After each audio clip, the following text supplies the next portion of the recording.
So, hello again, this is the second video from this series, the series of how to replace the tire or fix the tire or fix the flat tire.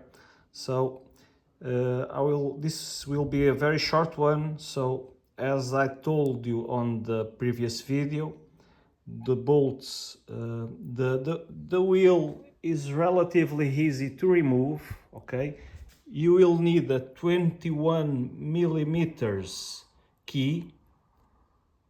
This is the key I have used to remove the bolts.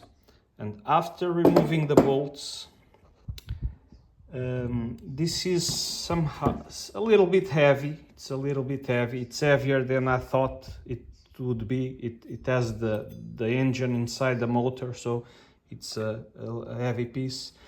But now, to be able to unscrew all of those Allen screws, in order to do that, I think I have to remove the disc first.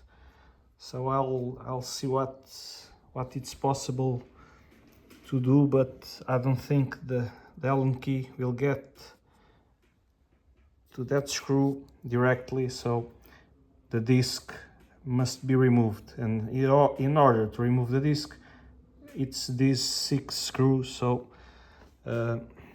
this will be the next step. Please note that the wire is still connected. You have to be careful.